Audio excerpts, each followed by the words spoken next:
किसी को याद है कल की चर्चा से? व्यवसायत्मिका बुद्धि पे। ओके। व्यवसायत्मक बुद्धि, उसका मतलब क्या होता है? मतलब एक जगह पे हमारी बुद्धि स्थिर हो जाए। ओके। कहाँ पे स्थिर करना है? एक जगह पे? भगवान भगवान पे गुरु के ये जो आदेश है वो उस। बहुत अच्छा है। गुरु के आदेश के अनुसार भगवान के ऊपर अपनी बुद्धि को स्थित करना, यही व्यवसायत्मक बुद्धि। नहीं तो फिर कोई और बहुत सारी जगह पे बुद्धि को स्थिर कर सकता है ना। तो उसका मतलब यहाँ पे वो नहीं है। कोई बोलेगा हमारी बुद्धि हमारे बिजनेस पे स्थिर हो चुकी है तो व्यवसायत्मक है क्या? हो सकती है, कह सकते हैं, पर वो अल्टीमेटली टेम्पररी है। आज नहीं तो कल फिर से बुद्धि उसकी उससे नष्ट होने वाली है। Right?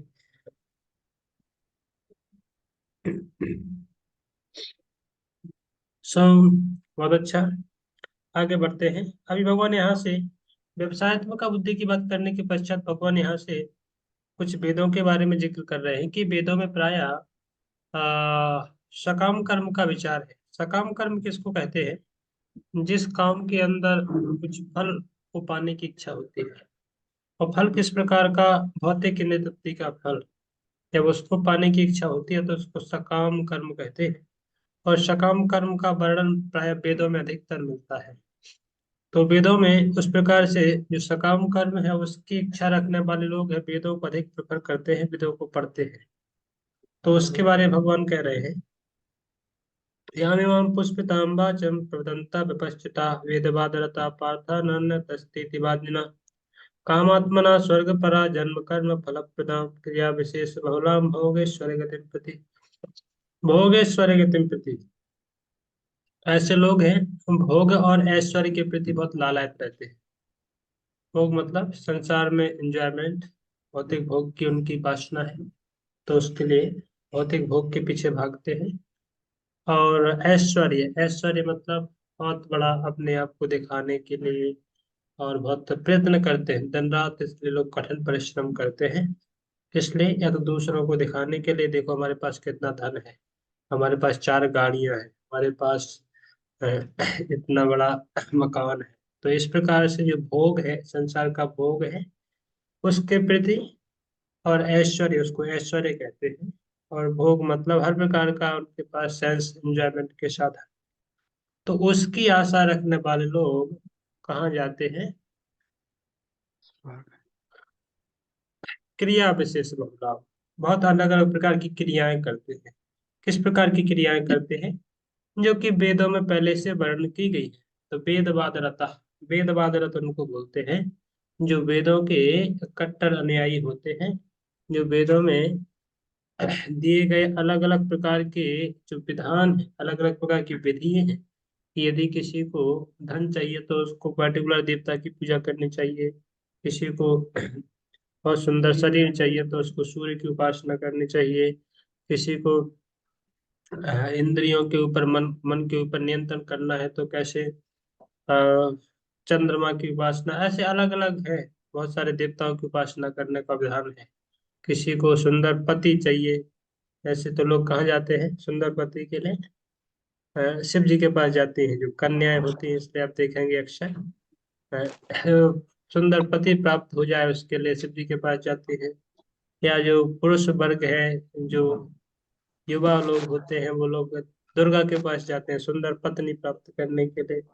ऐसे तो ये सब क्या है, अलग अलग कामनाएं हैं। भौतिक वस्तु प्राप्त करने के लिए अलग अलग देवताओं के पास जाकर के उनकी उपासना करना, जो वेदों में वर्णित है।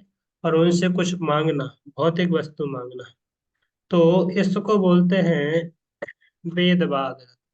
जो वेदों में बताए गए इस प्रकार के विधि विधान, उसके प्रति लोग बहुत लालायत होते हैं। तो इसलिए वेदों की, या तो वेदों को पढ़ते हैं, वेदों को अनुसरण करते हैं, वेदों को ही उनको पढ़ने में बहुत निष्ठा है उनकी। तो वेदों का अल्टीमेट प्रयोजन क्या है उनको वो पता नहीं। तो वेदों का अल्टीमेट प्रयोजन क्या है? भगवन गीता में बताते हैं 15वें अध्याय के 15वें नंबर श्लोक में, कि वेदों का अल्टीमेट प्रयोजन है कि वेदेश सर्वे अहमे विद्यु। वेदों के द्वारा अल्टीमेटली मुझे जानना है। वेदों का असली पर्पज है भगवान को समझना, भगवान को जानना। तो वो लोग तो भगवान को नहीं समझ पाते, भगवान को नहीं जान पाते, बल्कि वेदों को पढ़ करके वेदों में जो पुष्पिताम वाचम, पुष्पिताम मतलब पुष्पमयी भाषा, फ्लावरी लैंग्वेज, जिसको इंग्लिश में ट्रांसलेट करते हैं फ्लावरी लैंग्वेज, मतलब ऐसा कुछ पुष्प जहाँ पे आपको बहुत सुंदर दिखाई दे रहा है, दूर से बहुत आकर्षण लग रहा है उस पुष्प से, पर पास में जाते हैं तो पता चलता है पुष्प नहीं, वो तो कागज था। तो आप सूंघने के लिए जब गए पास में तो क्या मिला, कागज मिला, वो वास्तव में पुष्प नहीं था। तो इस प्रकार से वेदों में जो अलंकारमय भाषा है, इसमें बहुत सुंदर सुंदर उसको इतने अच्छी तरह से अलंकृत किया गया है कि लोग उसको पढ़ते हैं तो उसमें फंस जाते हैं, उनको लगता है वाह इतना सुंदर। वेदों को पढ़ो यार, भगवत गीता भागवत पढ़ने से क्या बनेगा? अब भगवत गीता भागवत पढ़ोगे तो बोलेगा ये सब भोग छोड़ दो, तो भोग चला जाएगा, एंजॉयमेंट चला जाएगा, लाइफ सिंपल हो जाएगी, और फिर ये क्या है सब, ये तो सब चला गया है ना, जीवन में कुछ बचा ही नहीं, सब खाली हो गया जीवन, सूखा सूखा लगेगा ना। और इसलिए क्या पढ़ो, वेद पढ़ो, वेद में क्या है, सब हर प्रकार का भौतिक भोग को प्राप्त करने के, हर प्रकार के एंजॉयमेंट के साधनों का विचार है, तो इसलिए आप वो प्राप्त कर सकते हो, इसलिए क्या करना चाहिए, वेद पढ़ना चाहिए। तो ऐसे लोग हैं भगवत गीता भागवत नहीं पढ़ेंगे, आप उनको बोलिएगा भागवत पढ़िएगा तो डर जाएंगे, नहीं नहीं नहीं, तो वहाँ तो वो अपने काम का नहीं है। तो कहने का मतलब क्या है यहाँ पे, ये लोग गलत नहीं है, जो वेदवादरत लोग हैं, जो वेदों का अध्ययन करते हैं, वो गलत नहीं है, पर उनको वेदों का अल्टीमेट प्रयोजन क्या है वो भी पता नहीं, कि वेदों का अल्टीमेट प्रयोजन भगवान को समझना है, भगवान को जानना है। ठीक है। तो प्रबदंता विपश्चिता वेदवादरता पाथा नान्यस्ति वादिना, है ना, ऐसे लोग किस लिए वेदों का पालन करते हैं, पूरे कामात्मना स्वर्ग परा, जो अपनी कामनाओं को पूर्ण करके, कामनाओं को पूरा करना चाहते हैं तो स्वर्ग में जाना चाहते हैं, यहाँ का भोग करेंगे फिर स्वर्ग में जाकर के स्वर्ग का भोग करेंगे। तो अपनी कामनाओं को पूरा करने के लिए स्वर्ग में जाते हैं, और इस प्रकार से जन्म कर्म फल प्रदान, इस संसार में जन्म लेते हैं, फिर कर्म करते हैं, फिर मरते हैं, फिर स्वर्ग में जाते हैं, फिर वहां से वापस आते हैं, फिर वहां पे जाते हैं, फिर वहां पे भोग करते हैं। अब स्वर्ग में जाकर के कोई लंबे समय तक रह सकता है? स्वर्ग की आयु बहुत लंबी है ना। यहाँ पे जब 6 महीने बीत जाते हैं तब स्वर्ग का एक दिन बीतता है, राइट, तो ऐसे होता है। और यहाँ पे जब 1,000 साल बीत जाते हैं तब ब्रह्मा जी मतलब ब्रह्मलोक में एक दिन बीतता है। तो 1,000 युग बीत जाते हैं, सॉरी, 1,000 युग बीतते हैं जब ब्रह्मा जी का एक एक दिन बीतता है। तो ऐसे स्वर्ग में जब यहाँ पे 6 महीने बीतते हैं तब स्वर्ग में एक दिन ऐसा गुजरता है, तो बहुत लंबी लंबी आयु है स्वर्ग की। तो इस प्रकार से ऐसे लोग हैं जब वेदों को पढ़ते हैं तो वेदों में जो अलंकार में भाषा है उसको पढ़ करके वो उससे भ्रमित हो जाते हैं, चकरा जाती है उनकी बुद्धि, तो उसी में फंस जाते हैं उनको। और उसके जो क्रिया विशेष बहुलाम, जो अलग अलग प्रकार की क्रियाएं हैं, क्या करने से क्या मिलेगा, सब उसी में फंस करके रह जाते हैं। इसलिए आप देखते हैं ना, सामान्य समाज में लोग जाते हैं तो बोलते क्या कर रहे हो, आज सत्यनारायण की पूजा हो रही है, फिर कल जाकर के दुर्गा जी की पूजा होती है, दुर्गा के लिए यज्ञ होता है, परसों जाइए तो फिर किसी और देवता के लिए यज्ञ होता है। तो आप समझ पा रहे हो ना, ये सब क्या है, भक्ति नहीं है। भक्ति के लिए हो सकता है एक हल्का सा आस्था है हाँ। उनका, या फिर भौतिक सकाम कर्म करने के लिए उनकी श्रद्धा है, और वो भक्ति नहीं है लिटरली।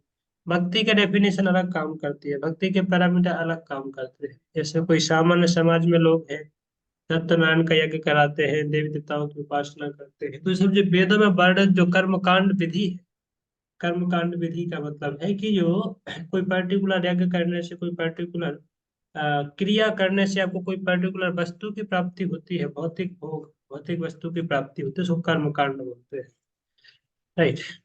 तो उस प्रकार के वस्तुओं के द्वारा लोग है प्रलोभित हो जाते हैं और उसी में फंस जाते हैं। तो उसकी बात यहाँ पे कह रहे हैं कि भोग ऐश्वर्य गति प्रति, वो भोग और ऐश्वर्य के प्रति बहुत लालायत रहते हैं, और इसलिए उसी की ओर हमेशा भागते रहते हैं। ठीक है। ऐसे लोग जब वेदों की अलंकारमय भाषा को पढ़ते हैं तो उनकी बुद्धि इतनी चकरा जाती है, इतनी चकरा जाती है कि उनको भगवान के ऊपर मन ही नहीं लगता है। या फिर उनको जीवन का उद्देश्य ही क्लियर नहीं हो पाता है। इसलिए भगवान आगे के श्लोक में फिर कह रहे हैं, मोगेश्वरी प्रसक्ता नाम तया अपहृत चेतसा व्यवसाय का बुद्धि समाधौ न विधीयते। कि ऐसे लोगों की बुद्धि समाधि में स्थिर नहीं हो सकती। समाधौ न विधीयते, ऐसे लोगों की बुद्धि कभी भी समाधि में स्थिर नहीं हो सकती, मतलब उनका मन एकाग्र नहीं हो सकता, एक स्थान पर नियंत्रण नहीं हो सकता, जो कि भोग और ऐश्वर्य में प्रसक्त, प्रसक्त मतलब आसक्त है। तो भोग और ऐश्वर्य में जो घुस चुके हैं अंदर, तया अपहृत चेतसा, अपहृत चेतसा मतलब ये मोहग्रस्त चित्त वाले, अपहृत मतलब हर लिया गया और खत्म कर दिया गया का चित्त, उनका चित्त खत्म हो चुका है। उनकी जो एकाग्र जो बुद्धि है वो खत्म हो चुकी है, अब वो कोई डिलीटेड बुद्धि बची है उनके पास, है ना, हमेशा भ्रमित करने वाली, वहाँ इधर भागती है उधर भागती है। तो इसके लिए उसको कहा है अपहृत चेत साम, अपहृत ज्ञान। भगवान ऐसे भी एक शब्द कहेंगे 7वें अध्याय में। क्या कहते हैं, कौन सा श्लोक है, अपहृत ज्ञान नमाम दुष्कृत नो मूढ़ा प्रपद्यन्ते नराधम माया प्रत्यज्ञान। माया प्रत्यज्ञान मतलब माया के द्वारा जिसका ज्ञान हरा जा चुका है, जिनका ज्ञान माया ने हर लिया है। तो प्रभुपाद जी यहाँ पे किन का उदाहरण देते हैं, साइंटिस्टों का, बड़े बड़े फिलोसफर्स का। कि जो ऐसे बड़े बड़े साइंटिस्ट है, भौतिक दृष्टि से देखने में बहुत भयंकर बड़ा व्यक्ति, बहुत पढ़ा लिखा है, साइंटिस्ट है, PhD है, या फिर फिलोसफर है, बहुत कुछ दर्शन लिख सकता है, पर वास्तव में उसका ज्ञान माया के द्वारा हरा जा चुका है। तो उसके कारण वो भगवान को नहीं समझ पाते हैं, और भगवान के अलावा भौतिक वस्तुओं के अंदर अपने ज्ञान को, अपनी बुद्धि का जो है वो करते रहते हैं। तो इन लोगों को ज्ञान वास्तव माया के द्वारा हरा जा चुका है। तो यहाँ पे इसलिए भगवान क्या कहे हैं कि अ, तया अपृत, तया अपृत चेतसा, ऐसे लोगों की जो चेतना है वो भी हरी जा चुकी है। किसके द्वारा, भोग और ऐश्वर्य के द्वारा। तो हमारे जीवन में इसको हम देख सकते हैं कि हम जितना भोग में लगे हुए हैं उतना हमारी चेतना हमेशा अस्थिर होती जाती है, विचलित होती जाती है। इसलिए जो योगी लोग होते हैं ना, योगी लोग हमेशा अपने आप को भोगों से दूर रखते हैं, भौतिक जो इंद्रिय तृप्ति के साधन है, काम वासना की वस्तुएं, उनसे हमेशा अपने आप को दूर रखते हैं, और ताकि उनका चित्त है शुद्ध रहे। इसके लिए प्रभुपाद जी ने आगे कहेंगे, आहार शुद्ध हो तो चित्त शुद्धि, चित्त शुद्धि तो ध्रुवा, ध्रुवा मति, ऐसे प्रभुपाद जी कहते हैं। एक श्लोक में ट्रांसलेशन लिखते हैं कि जो कैसा आहार हम करते हैं उसी प्रकार से हमारा चेतना होता है। आहार शुद्धि तो चित्त शुद्ध हो। हम जैसा शुद्ध यदि आहार करते हैं, शुद्ध भोजन करते हैं, और भोजन भगवान को लगाए हुए भोग ही केवल ग्रहण करते हैं, तो हमारी चेतना शुद्ध, चित्त शुद्ध हो, चित्त शुद्ध होता है, चित्त शुद्ध हो तो धर्मा नीति, तो हमारी जो चेतना है एकाग्र होती है, एक जगह पर फोकस्ड हो सकती है। नहीं तो फिर आजकल के लोग हैं, भोग और ऐश्वर्य के लिए कहाँ जाते हैं, चलो आज कौन से होटल में जाना है, आज कौन सा दिन है, सोमवार को इस होटल में, मंगलवार को उस होटल में, गुरुवार को इस होटल में। उनका पूरा पूरा सप्ताह का पूरा प्लान रहता है कि यहाँ जाना है, एक दिन मूवी देखने जाना है, ये भोग करना है, वो भोग करना है। तो ऐसे लोगों की बुद्धि है कभी भी एक जगह पे स्थित नहीं हो पाती है। तो उसको कहते हैं अपहृत चेतसा, कि हमारी बुद्धि को यदि हमें एक जगह पर लगाना है तो हमें भोगों से अपने आप को विरत रखना पड़ेगा। इसलिए भागवत को क्या कहा है, भागवत को परमहंस संहिता कहा है। भागवत भोगियों के लिए नहीं है, भागवत है वास्तव में जो भोग से विरत हो चुके हैं, जिनके अंदर भोग करने की कोई इच्छा नहीं है, भोग करने का उनके अंदर कोई प्लान नहीं है, वो केवल और केवल भगवान की शुद्ध भक्ति को समझना चाहते हैं, भगवान की शुद्ध भक्ति में लगना चाहते हैं, उन लोगों के लिए भागवत का विषय है। इसलिए निर्वृत्ता निर्तम मुनि, सुखदेव गोस्वामी को वहां पे कहा है कि सुखदेव गोस्वामी जन्मजात ही भोगों से व्रत थे, उनको भोगों में कोई भी वो नहीं था। तो इस प्रकार से हमारे जीवन में हमें ये समझना है प्रिंसिपल, कि हमें शुद्ध भक्ति में जैसे जैसे आगे बढ़ना है तो भोगों से अपने आप को दूर रखना होगा। दूर रखेंगे तो फिर हम, जब हमारी बुद्धि, जब चित्त हमारा शुद्ध होगा, बुद्धि स्थिर होगी, तो हम शास्त्र को समझ पाएंगे। शास्त्र को समझने के लिए बुद्धि चाहिए, शास्त्र कोई गधी गधे की बुद्धि वाले लोगों के लिए नहीं है। भोगों में लगाएंगे तो गधा क्या करता है? गधा भोग करता है ना, तो उसके पास बुद्धि नहीं है, तो इसलिए वो शास्त्र नहीं समझ सकता है। समझ पा रहे हो ना? गधा बोझ ढोता है, क्यों ढोता है? बुद्धि नहीं है बेचारे के पास। बुद्धि क्यों नहीं है? क्योंकि दिन रात भोग करने के पीछे भागता है। अब रूपा जी लिखते हैं ना भागवत में कि गधा या गधी के पास जाता है तो भोग करता है, गधी उसको लात मारती है तो उससे वो बेचारा तड़पता है, फिर जाता है, फिर लात पड़ती है। और उसी के लिए वो छोटे से काम सुख के लिए इतना दिन भर गधे जो है वो चारा ढोता है, या धोबी की यहाँ पे पत्थर ढोता है, या वो वस्त्र ढोता है, दिन भर ढोता रहता है। तो इस गधे के पास ये बुद्धि नहीं है कि भाई मुझे इस भोगों से आनंदमय जीवन जी सकता हूँ। राइट। तो इस प्रकार से भौतिकतावादी लोग, उनको ये पता नहीं है कि ये भोग करने की जो उनकी इच्छा है या भोग करने के पीछे भाग रहे हैं, वास्तव में उनकी बुद्धि का धीरे धीरे नाश कर दे रहा है, और जिसके कारण उनको जीवन का असली उद्देश्य क्या है वही नहीं समझ पाते हैं ऐसे गधे लोग। तो इसलिए उनको गधे लोग का है। वो भले ही भौतिक दृष्टि हो, जो पढ़ा लिखा हो, अच्छा पैकेज हो, अच्छी सैलरी हो, अच्छे बोला अमेरिका में रहता है, ये करता है वो, पर वास्तव में है वो गधे ही। दिन रात है पैसे के पीछे भोग करने के पीछे भाग रहे हैं। तो जानवरों का उद्देश्य है जीवन का, और वैसे ही आपको मनुष्य शरीर में प्राप्त हो रहा है, मनुष्य शरीर में वही कर रहे हो। तो गधा कर रहा है, वही मनुष्य कर रहा है, तो अंतर है कुछ क्या? क्या अंतर है बोलो? कोई अंतर नहीं है, वही तो भाई गधे कर रहे हैं, वही तुम कर रहे हो, तो अंतर क्या है? तो इसलिए कहा है कि तयापत चित्त सम व्यवसायत्मिका बुद्धि, ऐसे लोगों की बुद्धि व्यवसायत्मिका न विधीयते, उसमें व्यवसायत्मिका नहीं हो पाती है, मतलब एकाग्र नहीं।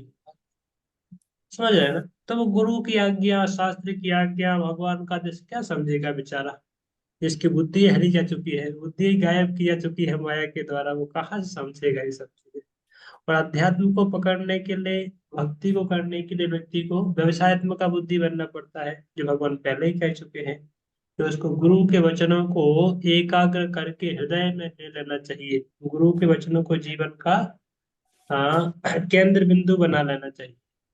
तो वहां से व्यक्ति को व्यवसायत्मक का बुद्धि होती है। पर इसलिए ये सब चीजें क्या है, हमारी प्रैक्टिकल लाइफ की एप्लीकेशन है। हम लोगों को प्रैक्टिकल लाइफ में ये एप्लीकेशन है कि हमें व्यवसायत्मक का बुद्धि बनना है, कि हमें अपहृत चेत साम बनना है। हमारी बुद्धि माया के द्वारा हरी जा चुकी है। राइट। तो हम लोग समझ पा रहे हैं ना, रिलेट कर पा रहे हैं ना? मैं बहुत सिंपल तरीके से समझा रहा हूँ, मैं शास्त्र को मतलब बहुत कॉम्प्लिकेशन ना लेकर के थोड़ा सिंपल तरीके से चर्चा करने का प्रयास कर रहा हूँ। सब लोग वीडियो अपने ऑन रखेंगे तो बहुत अच्छा मजा आएगा। नहीं तो आप लोग ब्रह्म ज्योति में लीन है कि स्वर्ग लोक में लीन है, पता नहीं चल रहा। त्रैगुण्य विषया वेदा निस्तर गुण्यो भवार्जुना निर्द्वंद्व नित्य सत्वस्तो निर्योग क्षेम आत्मवान। आत्मवान बनो अर्जुन। भगवान ने ये शब्द क्यों कहा? आत्मवान का मतलब है जो आत्मा में ही स्थित हो चुका है, या जिसने अपनी आत्मा के स्वरूप को पहचान लिया है, जो अपने वास्तविक सिचुएशन, अपनी जो वास्तविक कॉन्स्टिट्यूशनल पोजीशन है आत्मा, उसमें स्थित हो चुका है, उसको बोलते हैं आत्मवान। मतलब आत्मा में ही वो रमण करता है। उसको भी भौतिक भोग करने के लिए बाहरी किसी वस्तुओं की आवश्यकता नहीं पड़ती है। उसको आनंद प्राप्त करने की कोई बाहरी वस्तु या बाहरी चीज या बाहरी लोगों की आवश्यकता नहीं पड़ती। क्यों? उसको अंदर से आनंद मिलने लगा है। वो आनंद कहाँ से? आत्मा का आनंद। इसको बोलते हैं inner sun, getting happiness from inner self. आनंद जब अंदर से व्यक्ति को मिलना चालू हो जाता है तो बाहर के आनंद को ढूंढना बंद कर देता है। तो वो आंतरिक यात्रा में लग जाता है, बाहर की यात्रा छोड़ देता है। तो इसलिए त्रैगुण्य विषया वेदा वो कब होगा? जब कोई व्यक्ति तीनों गुणों से परे चला जाए। त्रैगुण्य का मतलब है तीन गुण। तीन गुण कौन कौन से? सत्वगुण, रजोगुण, तमोगुण। ये तीन गुण है प्रकृति के, जिनके द्वारा प्रकृति पूरी चल रही है माया के द्वारा। तो ये तीन गुण है, और ये तीन गुणों का वर्णन कहाँ पे है? वेदों में। वेद त्रगुण्य विषया। तो वेदों में वास्तव में इन्हीं तीन गुणों के अंदर की जो बातें हैं केवल वो चर्चा है। समझ पा रहे हो कैसे? तो वेदा वैदिक साहित्य में केवल आपको कैसे इसी संसार में रह करके सुखी जीवन जीना है, केवल उसी के बारे में चर्चा है। सरल रूप में समझो। इसी संसार में रहो, अच्छा अपना घर बनाओ, अच्छी पढ़ाई करो, अमेरिका चले जाओ, नोएडा, सॉरी, ऑस्ट्रेलिया चले जाओ, डॉलर कमा के ले आओ, फिर बढ़िया जा करके उसको यहाँ पे आकर के एंजॉय करो, वहां पे जाकर के थोड़ा अच्छा मूवी देखो, वहां पे फ्रेंड बनाओ, घर बना लो, और स्वर्ग अमेरिका में जाकर के, फिर अमेरिका से भी आपको ऊपर जाना है तो स्वर्ग है, स्वर्ग में चले जाओ, वहां की करेंसी कमा लो, फिर स्वर्ग में जाकर के फिर क्या करो, और जैसे आपका समय पूरा हो जाएगा स्वर्ग में तो फिर वापस आ जाओ। अब पता तो है नहीं किस रूप में आना, मनुष्य किस रूप में आना है, कुत्ता बन के आओगे, स्वर्ग से हो सकता है कुत्ता बन के भी भेजा जाए यहाँ पे, है ना। तो पर फिर भी लोग हैं इस प्रकार से कर्म करते हैं, तो इसको बोलते हैं त्रैगुण्य विषयाभेदा, कि तीनों गुणों के अंतर्गत रह करके, वो प्रकृति के तीन गुण है, रजोगुण सत्वगुण तमोगुण, और जो वेदों में बताई गई जो अलंकारमयी भाषा है, वो क्या है, वो भी तीन गुणों के अंदर की ही चर्चा है, कि आप ये करो तो ये मिलेगा, ये करोगे तो ये मिलेगा, बहुत ही भोग करने की जो इच्छा है। और अर्जुन को भगवान क्या कह रहे हैं, अर्जुन नेस्तर गुण, सभी लोग अपना माइक को म्यूट रखिए प्लीज, अपना माइक को सभी लोग म्यूट रखिए, बार बार हमें ना करना पड़े तो अच्छा होगा। सो नेस्तर गुण्य भवार्जुना, नेस्तर, नेस्तर गुण्य हो जाओ, मतलब तीनों गुणों से ऊपर चले जाओ, इन गुणों के संपर्क में मत रहो। और यही भक्ति की शुरुआत या भक्ति का प्राइमरी क्लास या भक्ति की प्राइमरी स्टेज, आगे जाकर के भगवान कहेंगे इस विषय को, आप लोग आगे जाकर के साथ में अध्याय में पढ़ेंगे, तो वहां पर भगवान क्या कहते हैं कि व्यक्ति ये तीनों गुणों से परा चला तो ब्रह्मभूत अवस्था में स्थित हो जाता है, ब्रह्मभूता प्रसन्नात्मा ना सुचती न कांक्षति, वो आएगा आगे विषय आगे जाकर के। पर वहां पे एक जगह और भी भगवान कहते हैं कि तीनों गुणों से परे हो गया वो व्यक्ति, जिसने भक्ति को स्टार्ट कर दिया है, तो जो भक्ति कर रहे हैं वो ऑटोमेटिक ही तीनों गुणों से ऊपर चले जाते हैं। तो जो भक्त हैं, इसलिए जो भगवान के नाम का आश्रय लिए हैं और भगवान में अपने मन को पूर्ण रूप से लगा दिए हैं सेवा के द्वारा, ऐसे लोग हैं ऑटोमेटिक जो है प्रकृति के तीनों गुण से ऊपर चले जाते हैं। उनको प्रकृति के तीन गुणों से जानने के लिए कुछ अलग से कर्म नहीं करना पड़ता है ना।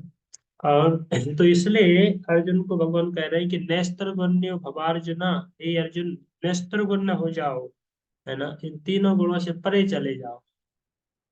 वहां पे जाने से क्या होगा, निर्द्वंदो, द्वंद्व नहीं आएंगे तब जीवन में। द्वंद्व मतलब डुअलिटीज है ना, सुख दुख, सर्दी गर्मी, मान अपमान, यश अपयश, ये सब क्या है, द्वंद्व है संसार की। हम लोग सब अच्छा चाहते हैं, बुरा नहीं चाहते, सब लोग धनी बनना चाहते हैं, कितने लोग गरीब बनना चाहते हैं यहाँ पे, है ना, है ना, कोई यहाँ पे गरीब बनना चाहता हो, है? तो कोई हाथ नहीं उठा रहा है। कितने लोग स्वस्थ रहना चाहते हैं, सब लोग। कितने लोग बीमार होना चाहते हैं, कोई नहीं उठाएगा हाथ, है ना। कितने लोग यश चाहते हैं, है? अपयश, अपयश कितने लोग चाहते हैं, अपयश कोई नहीं चाहता है। कितने लोग बीमार होना चाहते हैं, कोई नहीं चाहता है। तो ये सब क्या है, द्वंद्व, इसको बोलते हैं द्वंद्व का जगत है, जहाँ पे हम अच्छा तो सब कोई चाहते हैं, बुरा कोई नहीं चाहता है। पर ऐसा व्यक्ति जो तीनों गुणों से परे चला गया ना, वो ना तो अच्छे के लिए अट्रैक्टेड होता है, ना बुरे के लिए अट्रैक्टेड होता है। समझो यहाँ पे विषय क्या है। प्लीज रखिए। तो ऐसा व्यक्ति जो तीनों गुणों से परे चला गया, उसके लिए अच्छा बुरा कुछ अच्छा नहीं है इस दुनिया में। उसको पता है दुनिया में अच्छा हो चाहे बुरा हो, सब बुरा ही है, अच्छा कुछ है ही नहीं इस दुनिया में, तो क्या प्राप्त करें, है ना। समझ रहे हैं ना, ये ब्रॉडनिंग कंसेप्शन है, एक वो उन्नत बुद्धि का विषय है। अभी हमें क्या लगता है, बुरा हो या अच्छा हो सब अच्छा है, पर जब तीनों गुणों से परे चले जाओगे, उस बुद्धियों को प्राप्त हो जाओगे, तो क्या होगा, अच्छा हो या बुरा हो सब बुरा है, संसार में कुछ अच्छा नहीं, क्योंकि सब संसार में फंसाने वाला ही था लास्ट, है ना। तो इसलिए संसार में आपको चाहे अच्छा पुण्य आत्मा बन जाओ, चाहे पाप आत्मा बन जाओ, चाहे सुखी बन जाओ, चाहे आप असुखी हो जाओ, चाहे यश को प्राप्त कर लो, चाहे अपयश को प्राप्त कर लो, अल्टीमेटली भाई तुम संसार में, अल्टीमेटली तुम भौतिक जगत में हो। जरा सोचो तुम कौन से स्थान पर हो, जैसे आपको एक सुंदर एक छोटा सा उदाहरण देता हूँ। आप लोगों को यदि बोला जाए कि यहाँ पे आपको देखो विशेष कुछ नहीं मिलता है, पर यदि आप जेल में जाओगे तो आपको जेल में वहाँ पे हर प्रकार का सुविधा है। आपको जेल में ही रहो, आपको जेल में हर प्रकार की सुविधा मिलेगी। कितने लोग तैयार हो? हैं? बोले जेल में अच्छा आपको ब्रेड खाने को मिलेगा, अच्छे कपड़े मिलेंगे, अच्छा रहना खाना मिलेगा, अच्छा बेड मिलेगा। घर पे तो वो सब कुछ नहीं है। तो आपको जेल में रहने से मिलेगा, तो कितने लोग तैयार होंगे जेल में रहने से वो सब सुख सुविधा प्राप्त करने के लिए? एक सुधांशु रहेंगे ना जेल में? बहुत अच्छा है तब तो। अनुराग आप भी रहेंगे? कभी कभी ये सब भी खुशी नहीं देते। क्या खुशी नहीं देते माता जी? हाँ, अपने माइक को अनम्यूट करके आप बोल सकते हैं। प्रभु जी, अभी आपने जितनी भी चीजें गिनाई ना, अच्छे कपड़े, अच्छा जीवन, अच्छी जगह, अच्छा सब, ये सब भी सुख नहीं देते हैं कभी कभी। हाँ, तो आपको ये अनुभव हो रहा है ना कि आप जेल में हो। जी बिल्कुल। आप जब जेल बोले तो मैं समझ गई थी आप इसी जीवन के बारे में बात कर रहे हैं। तो हम, वो एक जेली है, वो कैदी तो एक जेल में रहता है, हम तो तीन तीन जेल में। कैसे आपको बताता हूँ। एक अपने में भौतिक जगत जो सबसे बड़ा जेल है, ब्रह्मांड के कंपैरिजन में देखोगे तो ये पूरा ब्रह्मांड एक क्या भौतिक जगत है। ये सबसे बड़ा जेल है, और इसके मालिक जेलर कौन है? दुर्गा देवी, है ना। तो वो जेलर है, सबसे प्राइम प्राइम मिनिस्टर है, प्राइम जेलर है ना। और उसके बाद आप छोड़, उसके बाद दूसरा जेल देखोगे तो वो क्या है? दूसरा जेल है कि आपको ये शरीर जिसके अंदर आप रह रहे हो, ये शरीर भी अपने आप में एक जेल है, राइट।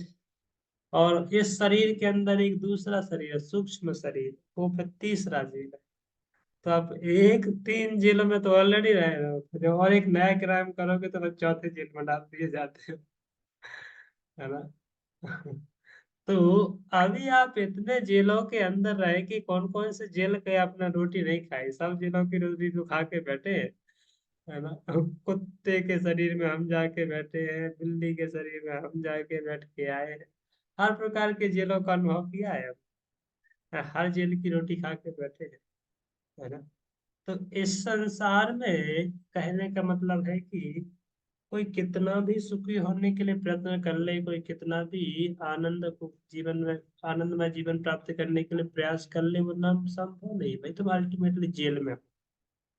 जब तक जेल से बाहर नहीं निकलोगे तब तक सुख की परिभाषा या सुख की सब डेफिनेशन आपको बताना सब बेकार है। वो कुछ आपकी बुद्धि में घुसने वाला नहीं। और जेल से बाहर आ जाओ, सब शांति का अनुभव होगा अपने आप। कोई आपको डेफिनेशन बताया नहीं बताया, पर जेल के बाहर आके आपको ऑटोमेटिक वाह, चलो आ गया इस जेल को, प्रणाम करता हूँ, कभी इस तरफ नहीं आऊंगा, यही बोलोगे ना। वो मूर्ख होगा वो व्यक्ति जो बोलेगा कि जेल के अंदर हमें अच्छी रोटी सब्जी मिल रही है, अच्छे कपड़े मिल रहे हैं, पर अच्छा खान पान मिल रहा है। पर मूर्खता है, वो अज्ञान, अज्ञान के कारण व्यक्ति है और जेल की रोटी को अच्छा मान सकता है का। पर जो ज्ञानी या बुद्धिमान व्यक्ति वो ये सोचता है भाई, ये कुछ मत दे मुझे यहाँ से, निकाल दे बस, बहुत हो गया। है ना, मुझे ही बोलेगा ना निकाल दे यहाँ से। बाकी बाहर तो मेरे माँ बाप के पास पूरा भंडार पड़ा है, तो यहाँ पे मुझे क्या दे सकता है ना। दाल फ्राई देंगे, बोलो दाल फ्राई, सिंपल दाल नहीं, दाल फ्राई देंगे। अरे बाप रे, तुम हमें निकाल दो यहाँ से, हमारा बाप बहुत धनी है, वो हमें इतना बना सकता है कि पूरे गांव भर को खिला सकता है कई सारे पकवान। तो आपकी दाल फ्राई हमें मत जलाओ, हमें तो निकाल दो यहाँ से। इसी प्रकार से यदि हमारे पास एक आध्यात्मिक दृष्टिकोण जब आ जाता है, तो पता चल पाता है कि वास्तव में कृष्ण हमारे असली बाप हैं, जिनके पास क्या नहीं है, और वो हमारा इंतजार कर रहे हैं। और हम लोग ऐसे जेल में फंस करके यहाँ की रोटी सब्जी दाल चावल इकट्ठा करने में लगे, तो मूर्ख है कि नहीं है? हैं? इसी जेल में बोल रहे हैं हमारा ये बच्चा है, इसी जेल में बोल रहे हैं हमारे ये कपड़े हैं, हमारा ये घर है, हमारी गाड़ी है। तो जेल के अंदर सब व्यवस्था, मतलब जेल के अंदर सेटल होना चाहते हैं। सोचो कितना बड़ा मूर्खता है?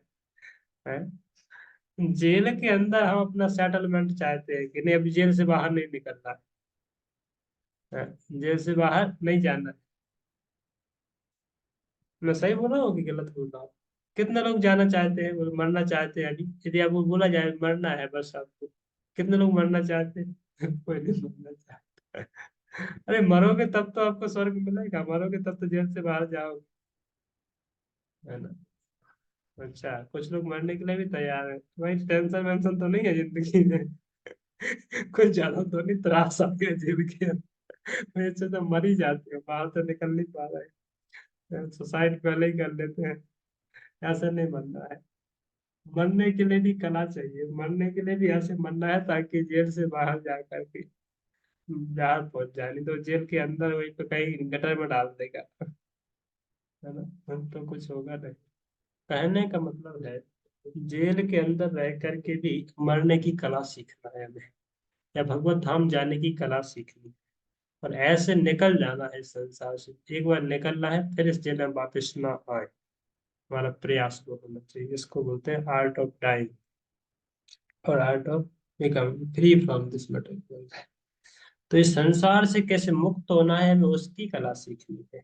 और वो कला कैसे प्राप्त होगी? जब हम निस्तर गुण बनेंगे, इन तीनों गुणों से परे जाएंगे, भक्ति को गंभीरता से ग्रहण करेंगे, भक्ति के सिद्धांतों को गंभीरता से ग्रहण करेंगे, तो एक दिन ऐसा आएगा कि जगत आपको बेकार लगेगा। क्या है भाई, मैं किस जगत में सड़ रहा हूँ? जरा सोचो मेरी कंडीशनिंग है, ये जेल की रोटी मुझे अच्छी लग रही है, मेरा क्या हाल है? हम लोग तो बढ़िया मजे से खाते हैं, बोले लो जी अभी हम बस यूएस जा करके पैसे कमा के लाएंगे, तो बहुत सारा पैसा इकट्ठा करके रखेंगे, तो बस यहीं पे आनंद से अपना जीवन सेट कर लेंगे, फिर हमें कुछ नहीं होगा, फिर हम हमें कुछ भी होगा तो हम पैसे से सब सुलझा लेंगे। पर दुनिया में हर प्रकार के लोग हैं, पैसे वाले लोग हैं, धनी लोग हैं, अमीर लोग हैं, गरीब लोग हैं। आप हर व्यक्ति के पास जाकर के पूछिएगा कि भाई आपको सुख की और दुख की आपको मात्रा कितनी है, तो वो बताएगा कि हमको 90% दुख है, और कभी कभी 5-10% सुख का अनुभव होता है। अब चाहे करोड़पति के पास चले जाइए, और चाहे करोड़पति के पास चले जाइए, ठीक है? तो ये संसार का नेचर है, ये संसार का असलियत है। तो इस असलियत को जो व्यक्ति पहचान जाता है, तब वो वास्तविक जीवन जीना फिर चालू करता है। इसलिए उस व्यक्ति को आत्मज्ञान हो जाता है, आध्यात्मिक ज्ञान को आत्मज्ञान, ताकि वो इस संसार से कैसे बाहर निकलना है उसके लिए प्रयत्न करने लगता है, ताकि संसार में कैसे सेटल्ड होना है उसके लिए। प्रभुपाद जी उदाहरण देते हैं कि एक मल का कीड़ा होता है ना, मल का कीड़ा देखो ना, मल का कीड़ा, एक नाली गटर का कीड़ा भी वहां पे अपने आप को सुखी मान, और वहीं पर वो परिवार बसाना चाहता है। बोलते हैं, ये हमारी बच्ची है, ये हमारी पत्नी है, ये हमारा परिवार है, और ये मल हमारा खाना है। वो मल उसको खाना अच्छा, मजा आता है उसको खाने में। उसके लिए वो क्या पैलेटेबल फूड है। तो समझ रहे हैं ना, एक जीव है, हम हमारे जैसे वो जीव है, वो कोई अलग नहीं हो सकता, हमारे रिश्तेदार हो। जो पिछले जन्म में हमारे साथ बैठता था, खाता था, अभी जा करके गटर में खाता है ना, हमारे ही अपना रिश्तेदार हो सकता है, हमारे ही अपने स्वजन हो सकते हैं, या हम भी जा करके वही बन सकते हैं। जब देवता लोग हमें देखते हैं तो वो लोग भी समझते हैं सब कीड़े मीड़े कहाँ सड़ रहे हैं यहाँ पे। देवताओं के लिए हम कीड़े हैं, और हमारे नाली का कीड़ा कीड़ा है, जो वहां पे एक छोटे से जीवन में सब अपना परिवार बसाना, ये करना, वो करना। अब समझ रहे हो ना, सुअर सुअर जैसे, जो पिग जैसे, जो तुच्छ मतलब अ, जीव है, तो क्या करते हैं, उसी घर मल के अंदर रहते हैं, मल ही खाते हैं, मल के अंदर सोते हैं, उनका पूरा जीवन मलमय है। और हम लोगों का भी क्या है, हम लोग तो वही है भाई, शरीर क्या है, पूरा तो मल से तो भरा है। शरीर असली मल का मल का बढ़िया वो है, क्या बोलते हैं, पोटली है, और उसी के अंदर हमको डाल दिया गया, कौन? आत्मा को। हम मतलब आत्मा, उसके अंदर हमको बैठा दिया। और ये शरीर में, तो आत्मा की उपस्थिति से शरीर थोड़ा अच्छा लग रहा है, बाकी तो पूरा कहीं से भी आप खोद करके देख लीजिए, सब जगह से हालत खराब है, सब ऐसी गंदगी है। और फिर भी माया और अज्ञान, माया का पर्दा इतना जबरदस्त है ना कि हमको दिखता सब अच्छा है ना। हम इसलिए सेटल्ड होना चाहते हैं, पहले शरीर के अंदर सेटल होना चाहते हैं। ये शरीर जिस परिवार में जन्म लिया उस परिवार के अंदर सेटल होना चाहते हैं। जो परिवार जिस गांव में या जिस शहर में है उसमें सेटल रहना चाहते हैं। इस प्रकार से हम इस संसार में ही सेटल रहना चाहते हैं। इस संसार में सुखी रहना चाहते हैं पर सुखी नहीं। इसलिए भगवान सुखी होने के लिए रास्ता क्या कर रहे हैं, नेस्तर गण्य, ऐसे नेस्तर गण्य हो जाओ, तीनों गुणों से परे चले जाओ और क्या बनो, आत्मवान, निर्द्वंदो, नित्य सत्वस्थो, तो निर्द्वंद हो जाओ, द्वंद्वों से परे हो जाओ। द्वंद्वों से परे होने का मतलब है चाहे जीवन में सुख है चाहे दुख है, अच्छा है चाहे बुरा है, हानि है चाहे लाभ है, यश है चाहे अपयश है, मान है चाहे अपमान है, सबको इक्वल दृष्टि से देखो, सबको समान दृष्टि से देखो, है ना। सुख जितना आपको अभी इस समय सुख जितना मिला है ना, दुख भी आए तो रो मत, ठीक है। वो भी एक पहिया का पहलू था, ये भी एक उसी पहिया का दूसरा पहलू है। और संसार है तो संसार काल चक्र है ना। और काल चक्र में सुख दुख मान अपमान सर्दी गर्मी ये तो काल चक्र के अंदर है ही है ना भाई। चक्र देखा ना, रथ का पहिया देखा ना, तो उसके अंदर होते हैं ना, पूरे पार्ट होते हैं उसके अंदर, देखे ना आपने, यदि बैलगाड़ी का आपने पहिया कभी देखा हो तो उसके अंदर इतने इतने पार्ट को कर करके जोड़ जोड़ करके उसका पहिया गोल बनाया जाता है, तो उसके अंदर हर एक वो पार्ट, और भैया जब घूमता है तो हर एक पार्ट उसका घूमता है। तो इसी प्रकार से द्वंद्वमय जगत में जब पहिया घूम रहा है तो वो आने वाला है, आज नहीं तो कल। अभी आपको सुख मिल रहा है तो ये मत समझो कि ये परमानेंट है ना, और दुख भी मिल रहा है तो वो भी मत समझो कि ये परमानेंट। इस संसार में सुख भी क्षणिक है और दुख भी क्षणिक है, राइट। इसलिए पहला क्या बोलते हैं, पहला मेरा अपनी शिक्षा में भागवत में, सुखम इंद्रियम दत्तेनम देहि योगेन देहिनाम सर्वत्र लभते देवा तिथा दुखमय। वो अपने मित्रों को कह रहे हैं कि सुखम इंद्रियम दैत्या नाम, हे दैत्यों के पुत्रों, तो दैत्य पुत्र कहते हैं उनको, अपने मित्रों को, असुरों के पुत्रों। हम लोग भी असुरी है, हम असुर के पुत्र तो नहीं कहेंगे, नहीं तो आपको बुरा लग जाएगा, बोले हमारे मम्मी पापा को असुर बोल रहे हैं। इसलिए हम अपने आप को असुर कर लेते हैं, हम ही से हम असुर बैठे असुर ही तो है। तो असुर बोलते हैं, असुर हे असुरों के पुत्रों, सुखम इंद्रियम दैत्या नाम, जो इंद्रियों के द्वारा मिलने वाला सुख है ना, इंद्रियों जो पांच इंद्रियां हैं, पांच इंद्रियों के माध्यम से जो प्राप्त होने वाला सुख है, इस संसार में कैसा है, देहि योगेन देहि नाम। देहि योग मतलब जिस व्यक्ति को ये शरीर प्राप्त हुआ है तो उस व्यक्ति को ये इंद्रिय सुख का सुख ऑटोमेटिक प्राप्त होता है।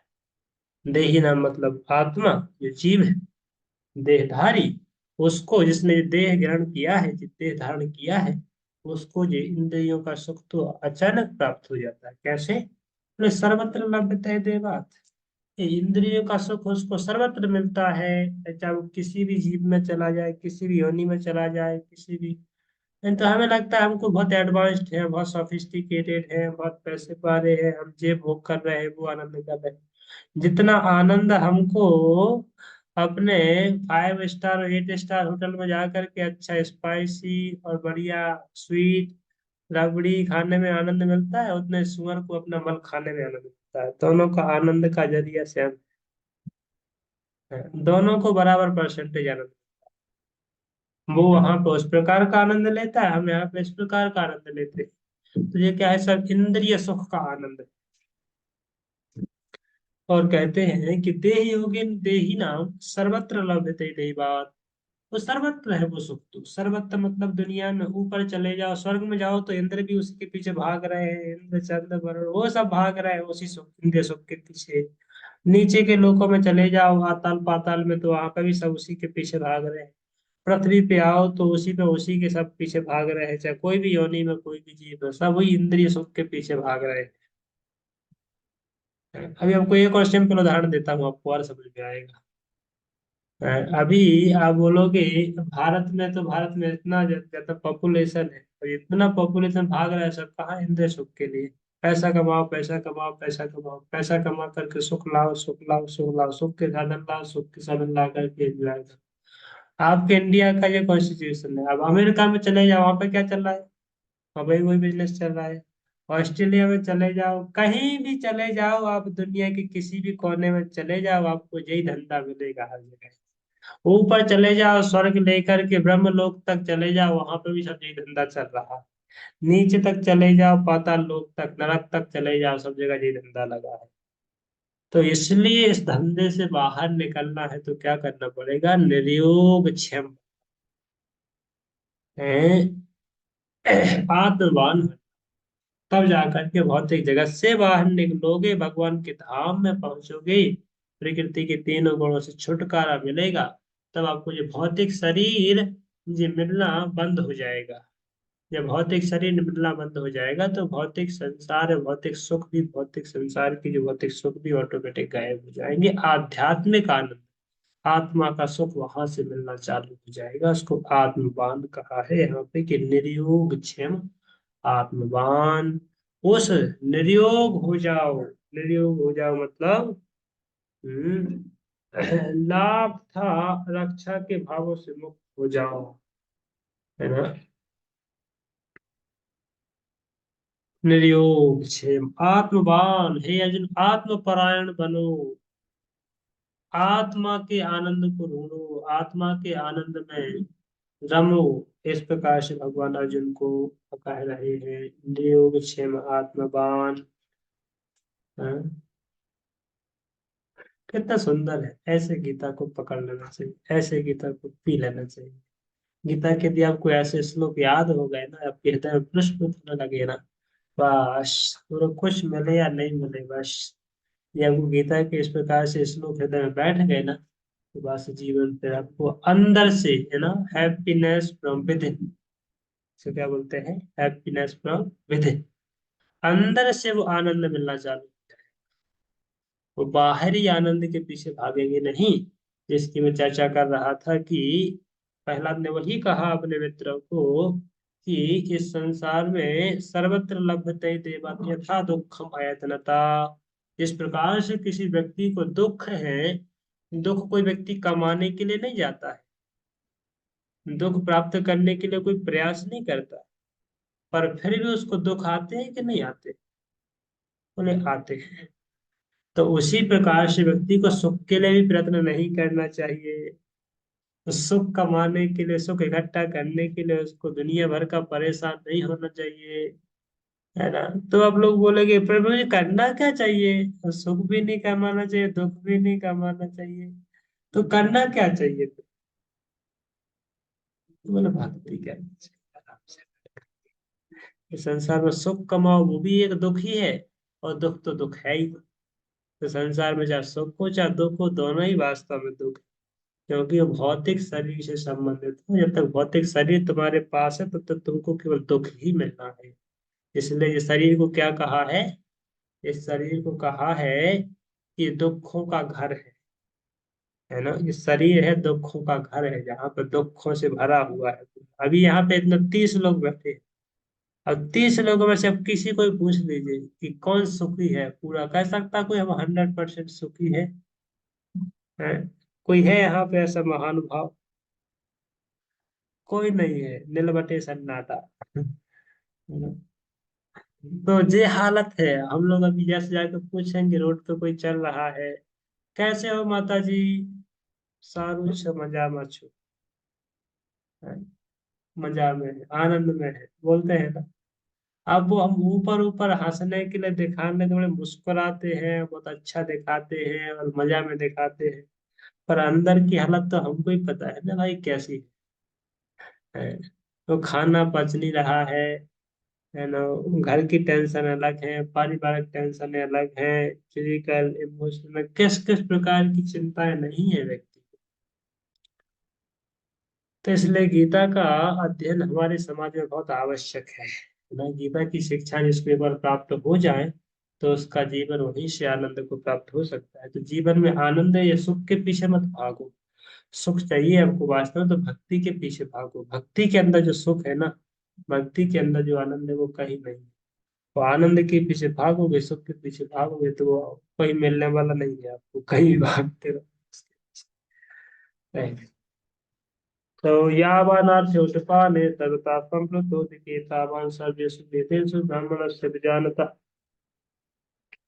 आप लोग इसके तात्पर्य को पढ़ लीजिएगा। अभी आप लोगों को अनुभव लग रहा होगा कि मैं तात्पर्य ऑलरेडी इसके ऊपर इतना सा चर्चा चर्चा कर रहा हूँ कि आपको ऑलरेडी तात्पर्य का सब जिक्र बता दे रहा हूँ। और पापा जी का तो एक एक लाइन बहुत चुनिंदा है ना, बहुत चुन चुन करके पापा जी लिखते हैं। यदि हम अच्छी तरह से चर्चा करेंगे तो एक श्लोक के ऊपर ही 10 दिन 10 दिन तक क्लास होती रहेगी। तो इसलिए थोड़ा हमें आगे बढ़ने दीजिए।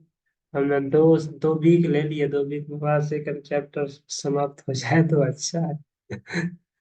ये पूरा पर गहन चर्चा का विषय है। आप लोग यदि एक बार पकड़ लोगे ना इस विषय को, जी अच्छे 1-2 अध्याय अच्छी तरह से पकड़ लोगे तो आपको गीता अच्छी तरह से पकड़ में आ जाएगी। यावानार्थ उदपाने सर्वथा संभूत के तावान सर्वेषु वेदेषु ब्राह्मण जानता है। यावानार्थ उदपाने, उदपाने का मतलब होता है कुआ, जलकूप। एक ऐसा विशाल जलकूप सर्वथा संप्लुतोद के, जिसमें सभी प्रकार के जलाशय या सभी प्रकार के जो है काम उसके वहां से पूरे हो सकते हैं। और उसी प्रकार से तावान सर्वेषु वेदेषु ब्राह्मणस्य विजानता। और इसी प्रकार से वेद है, वेद के अंदर सब कुछ है। एक ही वेद के अंदर सब कुछ है जहाँ से सब कुछ प्राप्त किया जा सकता है। तो यहाँ पे भगवान क्या कह रहे हैं कि जिस प्रकार से एक छोटे से कूप का सारा कार्य एक विशाल जलाशय से तुरंत पूरा हो जाता है, इसी प्रकार वेदों के आंतरिक तात्पर्य जानने वाले को उसके सारे प्रयोजन सिद्ध हो जाते हैं। तावान सर्वेषु वेदेषु, जो वेदों का लक्ष्य है वो क्या है? ब्राह्मण से भी जानता है, तो ब्राह्मण जानता है। असली ब्राह्मण वो कौन है? वो भक्त, जो जानता है कि वेदों का असली प्रयोजन है असली आध्यात्मिक जीवन, आनंदमय जीवन को प्राप्त करना। और वो कैसे होगा? भक्ति के द्वारा। तो जीवन में केवल भक्ति कर लो और दुनिया भर का कुछ न करो या नहीं, तो वेदों का सारा प्रयोजन आपको सिद्ध हो जाएगा। नहीं तो फिर सुख के लिए भागते रहो। बोले सुंदर पत्नी मिल जाए तो शिव जी के पीछे भागो, सुंदर पति मिल जाए तो शिव जी के पीछे भागो, सुंदर पत्नी नहीं मिले तो दुर्गा के पीछे भागो, धन मिल जाए तो कुबेर के पीछे भागो, सुंदर शरीर मिल जाए तो सूर्य के पीछे भागो। ये सारे छोटे छोटे कुएं हैं। छोटे छोटे कुएं के पास भागते रहोगे तो कितने कुएं खोदोगे आप? तो कितने कुएं में आप कितनी अलग अलग इच्छाओं को पूरा करोगे? इससे अच्छा है भाई समुद्र के किनारे या फिर गंगा जी के किनारे चले जाओ ना, एक ही बार में सब हो जाएगा सब। वहां पे आपको जो करना है वो करो, हर प्रकार के आपके प्रयोजन एक ही बार में सिद्ध। क्लियर ना? तो वेदों के तात्पर्य, जो वेदों का मर्म क्या है? वेदों का मर्म है कि भक्ति, भगवान के प्रति शरणागति, उसको एक बार जो समझ लिया तो उसको वेदों का प्रयोजन सिद्ध हो गया। तो हमें वही करना है। नहीं तो वेदों की अलंकारमय भाषा में पढ़ जाएंगे ना, तो फिर कुछ मिलने वाले नहीं है। तो पति भागवतम का भी यहाँ पे एक श्लोक कोट किया है, जो कि राजा रघुगण को जड़ भरत ने कहा था कि वो भक्त जो भगवान की भक्ति में लग चुका है, जिसने भगवान के भक्तों का आश्रय ग्रहण कर लिया है, ऐसा भक्त है। उसने ते पुष तपस्वो जुहुगु ससनुआर्या ब्रह्मांड चूर्णाम ग्रहण प्रियते अहो बत स्वपचतो गरियान यज्ञ वर्तते नाम। तो ये बहुत सुंदर श्लोक है, ध्यान रखो इसको। भागवत में कहना है कि जिस व्यक्ति की जीवा के अग्रभाग पे, यह तो जीवाग्री, जीवा के अग्रभाग पे क्या है? हाँ? नाम तुभ्यम, तुभ्यम तुम्हारा, किसका? हे भगवान, जिसकी जीवा के अग्रभाग पे आपका नाम नाच रहा है। तो प्रभुपाद जी इसलिए क्या कहें, जब आप हरे कृष्ण महामंत्र का जाप करते हैं तो हमको स्मरण करना चाहिए कि हमने भगवान को इनवाइट किया है, भगवान हमारी जीवा के ऊपर नाच रहे हैं। तो यत जीवा के अग्रभाग पे भगवान का डांस, भगवान का कीर्तन हो रहा है, उस व्यक्ति ने तेपुस तपस बहु जुसुगु ससुरवारिया, तपस्याएं उसने सारी की सारी तपस्याएं पहले कर ली हैं, और सारे के सारे यज्ञ भी उसने पहले कर लिए हैं, सारे के सारे आचा जुगु ससनु आर्या ब्रह्मांड चूर्णाम ग्रहण किए थे, और उसने ब्रह्म को भी पहले साक्षात्कार कर लिया है। या वो हर प्रकार की जो तपस्या है, वेद स्नान, जो भी आप कह सके संसार में जिन लोगों को, जिन चीजों को लोग अशुभ मानते हैं, वो उस व्यक्ति ने सब कुछ पहले प्राप्त कर लिए है, जिसके जीवा के अग्र भाग का भगवान का नाम। तो यहाँ से आपको जो हमें सीखना है, यदि आप प्रचार में जाएंगे तो प्रचार में आपको ऐसे कई सारे लोग मिलेंगे, बोलेंगे अच्छा तो तुम क्या करते हो, आप लोग क्या विधि करते हो, हरे कृष्ण महामंत्र, तो उससे क्या मिलेगा, जाओ थोड़ा सा हिमालय में जाके तपस्या करो, या थोड़ा दान दक्षिणा बांटो, या फिर जाके यज्ञ करो, जा करके थोड़ा, ठंडी के दिन है, ठंडी के दिन में जाकर के गंगा जी के स्नान में जाकर के गंगा जी में, या फिर ठंडीले बर्फीले स्थान पर जाकर के तपस्या करो तो पता चलेगा। तो उनको क्या बोलना है, यज्ञ बाबू के बर्फीले नाम तो इसके जीवा की कृपा को भगवान का नाम है, उसने वो सब तपस्या पहले कर ली, वो सब वो प्राइमरी का खेल है। तो प्राइमरी क्लास कोई ऑलरेडी पास कर चुका है, जो 10वीं क्लास में पढ़ रहा है, तो वो उस प्राइमरी क्लासेस सब पास करके ही आया है, कोई ऐसे नहीं यहाँ पे बैठा। अब हो सकता है इस जन्म में किया हो कि पिछले जन्म में किया हो, वो बात अलग है, पर करके बैठा है वो सब, तब तो उसको भक्ति का कंसेप्ट अभी उसने फिक्सअप हो गया ना, कि भाई इस जन्म में ना तपस्या करना है, ना वेद अध्ययन, दुनिया में कहीं नहीं जाना है, आराम से नाम जप का आश्रय लेना है ना, नाम के अंदर आश्रय लेकर के उसको पूरी करके नाम की कथा और नाम की लीला और नाम का ही आश्रय, बस यही भक्तों का जीवन है। इसलिए चेतन महाप्रभु ने भक्तों का असली जीवन क्या बताया है, चेतन महाप्रभु ने 5 विधि बताए ना, भक्तों को केवल 5 ही करना और ज्यादा नहीं, ज्यादा क्या है 5, नाम जप, है, भागवत श्रवण, और वैष्णव सेवा, और चौथा धाम वास, और 5वां अर्चा विग्रह का सेवन, मेडिटेशन। तो 5 अंग है भक्ति के, सबसे महत्वपूर्ण कहे हैं। यदि कोई व्यक्ति है, 5 अंगों के अंदर अपनी मति लगा करके 5 में से 1 2 3 4 जितने भी संभव है उतने उसको मन लगा कर करना चाहिए। इसमें रोज तो हम लोग करते ही है ना, रोज जैसे अभी रोज नाम जब आप लोग करते ही हैं, कोई 2 माला 4 माला जो भी कर रहे हैं, पर कर रहे हैं, रोज नाम जप हो रहा है। अभी क्लास में आ रहे हैं तो रोज भागवत श्रवण हो रहा है ना, भागवत श्रवण हो रहा है, भगवत गीता श्रवण हो रहा है। और जब आप संडे मंडे को मिलते हैं तो एक साथ भक्तों के बीच में बैठ करके भक्तों की सेवा करने का मौका मिलता है, या यहाँ पर बैठ करके श्रवण करने के माध्यम से ही भक्तों के बीच में बैठे हैं। अब हम लोग भले ही अपने अपने घर में बैठे हैं, पर वास्तव में यहाँ पे हम लोग एक ही उद्देश्य को लेकर के अपनी चेतना को एक पॉइंट पे, फोकल बिंदु पर डाल करके और बैठे हुए हैं। तो क्या है, हम वास्तव में सब साथ में बैठे हैं, एक ही परिवार के अंदर, एक ही चार दीवारी के अंदर साथ में बैठे हैं।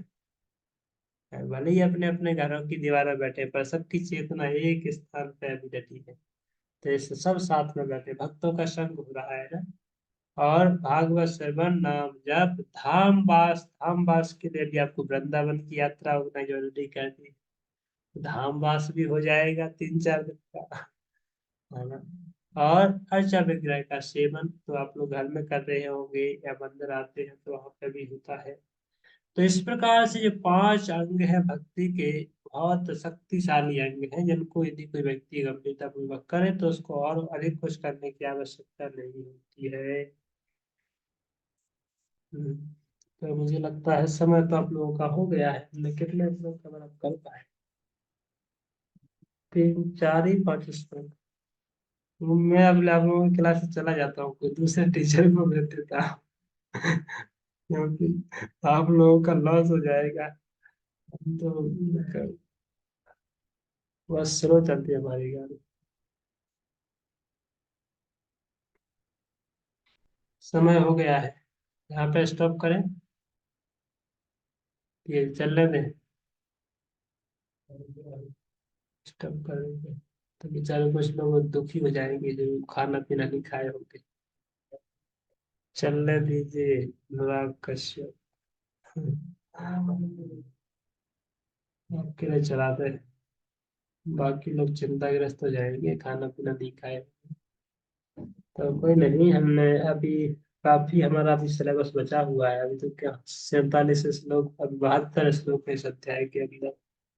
स्टॉप कर दीजिए, हमारी कल एग्जाम है। पृथ्वी, सबको चिंता हो जाती है बेचारा। अभी तो बोले जेल के अंदर एग्जाम देना है, किस लिए? पास होने।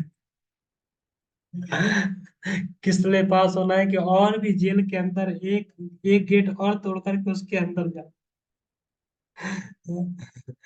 एक गेट के ताला और खोला ना, उसके अंदर जाना है ताकि जेल के और अंदर जाकर के सेफ्टी हो जाए, तो जाकर के बाहर से कोई हमें अटैक ना कर पाए। तो जेल के अंदर, जेल के बाहर निकलने के ताले नहीं खोलने, जेल के अंदर जाना है, उसके लिए और एग्जाम देनी है। बोले अभी इस जेल में अभी संतुष्ट नहीं है, इस जेल के और अंदर जाने के लिए एग्जाम देनी है। अभी पर हमें भागवत का एग्जाम देकर के जेल से बाहर निकलने के लिए एग्जाम देनी है। तो वो असाइनमेंट है, वो एग्जाम भी आप लोगों को आने वाला है। मैं कल ही या कल ही उसको इंट्रोड्यूस करूंगा, शायद कल या परसों। तो अब अभी जेल में अंदर घुसते जाइए एग्जाम दे दे करके, फिर आपको हम दूसरा एग्जाम दिलाएंगे, इससे आप लोग बाहर निकलिएगा। ठीक है? किसी का कोई प्रश्न है, कुछ पूछना चाहते हैं? कोई प्रश्न नहीं है ना? सुखी रहो, फिर आबाद रहो, माला करते रहो, जीवा कृत नाम सुभ्यम। क्लियर हो रहा है ना सबको? कंसेप्ट तो क्लियर होता जा रहा है, थी क्लियर हो रहा है। जैसे निकल बाहर निकलने का प्लान प्लान कर लीजिएगा। कल तक निकल जाइएगा, तब हम माने क्लास में नहीं आए तो जेल से बाहर चला गया। पता नहीं क्लास भी जेल से बाहर चला गया, संसार रूपी जेल से। ओके, सभी लोगों को धन्यवाद, कल मिलेंगे। हरे कृष्ण। माला बढ़िया से करते रहिए, सब लोग अपने अपने माला जो कर रहे हैं आगे बढ़ने का प्रयास कीजिए। फिर कल मिलते हैं। हरे कृष्णा प्रभु जी। हरे कृष्ण। हरे कृष्णा प्रभु जी। हरे कृष्णा प्रभु जी, हरे कृष्णा। हरे रचना कृष्ण। पांडे। हरे कृष्ण अच्छा, प्रभु कुछ कुछ जी। लोगों को मुझे मिलना है। आप लोगों में से जिन जिनको मैं नाम बोलूंगा वो अपना थोड़ा सा मिलिएगा। और जो जी। लोग पुराने हैं, पुराने लोगों को भी जाना है तो जा सकते हैं, तो अपना काम देख सकते हैं। और ये कुछ कुछ लोगों को मैं बात तो करना चाहता हूँ, पर समय का अभाव होने से नहीं कर पाता। अनुराग कश्यप, क्या नाम आपका? तो आप माता जी कहाँ से हैं?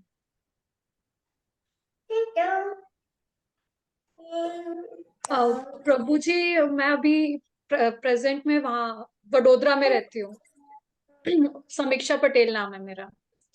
अच्छा है। वडोदरा में कहाँ रहती है? वडोदरा में दंतेश्वर में रहती हूँ प्रभु जी। हाँ। दंतेश्वर, हाँ, तरसाली तरसाली। वैशाली। अच्छा। हाँ, मीरा बता रही, मीरा का, जी। उनके मित्र। मीरा के थ्रू ही ज्वाइन किया प्रभु जी मैंने। अच्छा, मीरा के थ्रू आप कृष्ण को पालेंगे, मीरा दीवानी हो गई। अच्छा, प्रभु जी, माला वगैरह कर रहे हैं? कितनी माला चालू किए? प्रभु जी अभी मेरी दो ही माला चल रही है, मैंने बताया था ना, एक उठते साथ करती हूँ और एक सोने के पहले करती हूँ। सोते साथ करते हैं, तो अच्छा है, सोते सोते माला कर लेते हैं। अच्छा। मैं पूरी 108 की करती हूँ और फिर सो जाती हूँ उन्हीं का नाम लेते लेते। ऐसा बस। है क्या? हाँ, कोशिश यही करती हूँ। और प्रभु जी अभी आप जब पूछ रहे थे ना कि कोई प्रश्न है, तो मेरे अंदर एक प्रश्न चल रहा था, जैसे भक्ति भाव और मोह माया नहीं करना है, लेकिन भौतिक जीवन में ऊपर से गृहस्थ होने के बाद हम नहीं भी चाहते हैं ना, तो पर भी वो चीजें वहां खींच ले जाती हैं। नहीं भी चाहे कि नहीं बुरा लगे, अ, अच्छे से रहे, नहीं मोह करना है चीजों के साथ, कुछ भी नहीं, फिर भी होता है। वो सबके साथ होता है, हमारे साथ भी होता है, तो कहाँ जाएंगे? कोई रास्ता तो है नहीं कि निकल जाए उसमें से।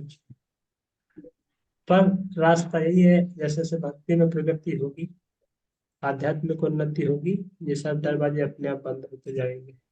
ये जो सब भौतिक प्रलोभन है, भौतिक संसार का जो आकर्षण है, वो धीरे धीरे अपने आप रहेगा। इसको बोलते हैं भक्ति परेशान भाव, विरक्ति अन्यत्र चाह। भक्ति परेशान भाव, भक्ति करने से व्यक्ति को पर ईश अनुभव, परेशान भाव को पर ईश, इस जगत के परे जो ईश भगवान है, उनका अनुभव होता है। उनकी अनुभूति जब जैसे हृदय में होने लगती है, तो भौतिक संसार से विरक्ति अन्यत्र, विरक्ति ऑटोमेटिक आ जाती है, डिटैचमेंट ऑटोमेटिक। तो हमें विरक्ति के लिए प्रयास नहीं करना है, हमें पर ईश अनुभव के लिए प्रयास करना है कि भगवान की अनुभूति कब। उसके लिए अधिक से अधिक नाम जप, अधिक से अधिक भागवत का सेवन, अधिक से अधिक भक्तों का संग। उसी से हमें क्या मिलेगा, पर ईश अनुभव होगा। और वो होगा तो ऑटोमेटिक सब संसार के बंधन, सब संसार के जेल के ताले अपने आप सब टूट जाएंगे। तो आपको जेल के तालों से बाहर निकल पाएंगे। ठीक है, चलो वृंदावन चलना है ना। जी प्रभु जी। वृंदावन में जाकर के हम तो बसा लीजिएगा डेरा नोट कर लेते। पूजा, पूजा आप कहाँ से है?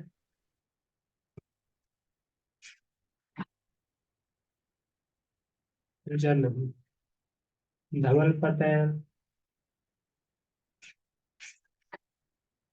प्रियंका, गेस्ट 1 2 3 सब भाग गए, सब सो गए जाकर के खाने पीने। दीपांजलि पांडे,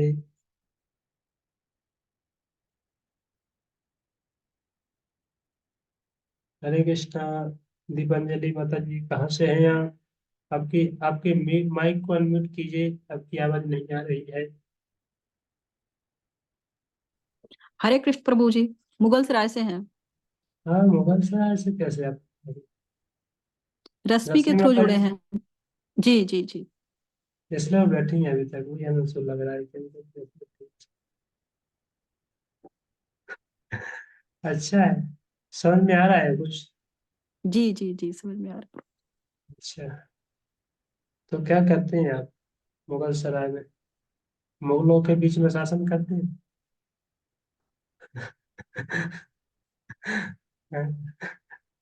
मुगल सराय का मतलब तो वही हुआ, मुगलों के बीच में शासन कर। प्रभु जी अभी उसका नाम मुगल सराय रह ही नहीं गया, हम लोग बोलते जरूर हैं दीनदयाल नगर हो गया है। दीनदयाल। हाँ, पंडित दीनदयाल के नाम पे रखा गया, उसका नाम मुगल सराय हटा दिया गया।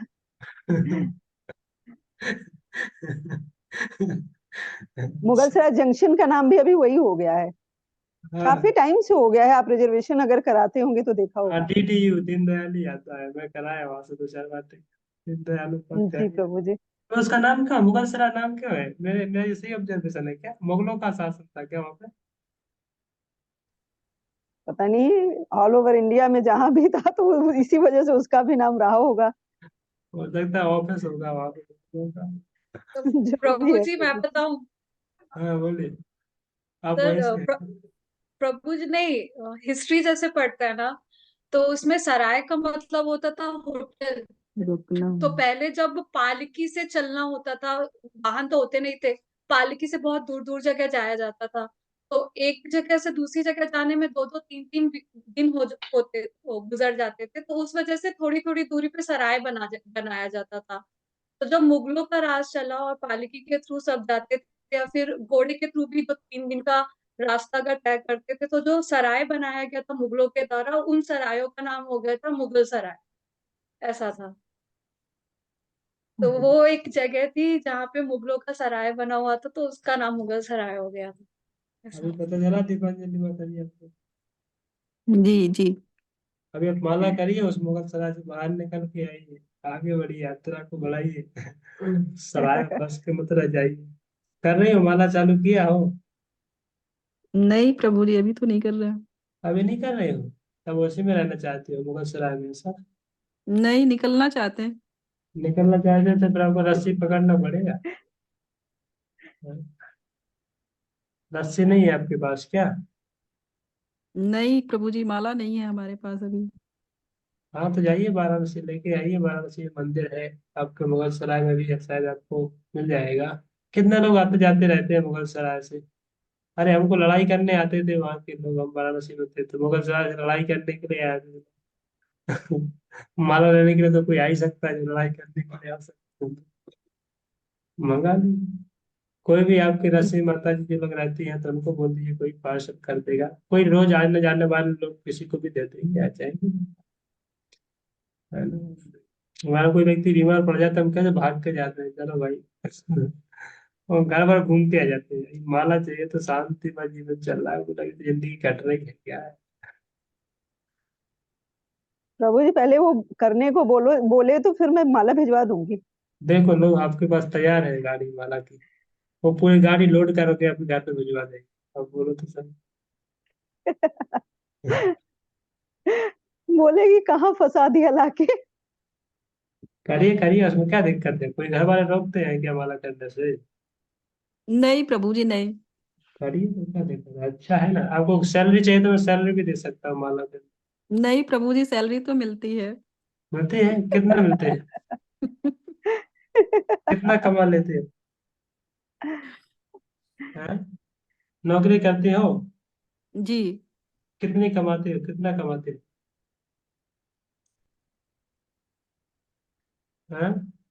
अरे यार मैं सैलरी कई साल किसी को में नहीं रही हूँ। बताते प्रभु जी। अभी तक हमारी रसी माता जी होती है, अचिंत में वो अर्चना माता जी होती है, वो बोल देते प्रभु जी इतने हैं हमारे जेब में, बस अब इतने से ज्यादा नहीं है। और बोलते कितना दे सकते हो, पूरा दे दो हाथ पे, लो प्रभु जी ले जाओ पूरा। आपसे पूछ रहे हैं इसलिए आप बता नहीं रहे हो लगभग, मतलब आपको डर होगा कि पता नहीं रसी माता जी की तरह हमको ही बोल दिया पूरा दे दो तो क्या होगा फिर हमारा। हैं? प्रियंका?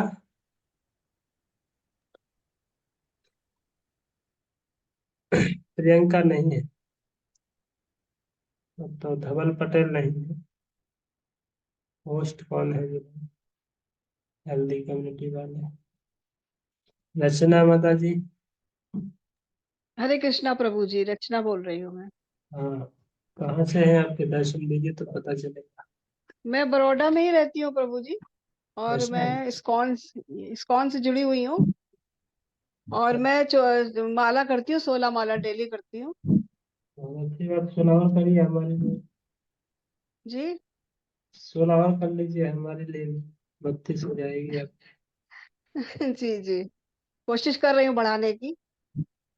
अब इतना करते रहिए, कम से कम बढ़ाइए, नहीं बढ़ाइए, कम मत कीजिए। जी जी। संडे को आइए, संडे हाँ, को क्लास में आइए आप लोग, समीक्षा आप भी आओ संडे क्लास में 11:30 जीएससी क्लास में, नीचे बेसमेंट में होता है, तो जी। आप आइए, मिलाएंगे हम, नीचे ठीक है। अब अभी प्रभु जी संडे को अब वो प्रभु जी, धीर हाँ, संडे को। संडे को 11:30 अभी नीचे धीर शांत बेसमेंट। प्रभु जी लेके जा रहे हैं, वो मेरे गुरु जी हैं। सुबह उनकी क्लास में ज्वाइन करती हूँ। धीर अच्छा, प्रभु जी है, धीर शांता प्रभु जी, तो वो अभी हम लोग को लेके जा रहे हैं वृंदावन, फरवरी में, तो उसमें हम लोग जा रहे हैं। जाइए जाइए, घूम के आइए, आइए मत वहीं पर आ जाइए। जी जी। ठीक है। हरे कृष्णा प्रभु जी, हरे कृष्णा। ओके, सभी के लिए धन्यवाद, थैंक यू सो मच। ये होस्ट वाले कौन है? अच्छा उनका होगा शायद, ठीक है।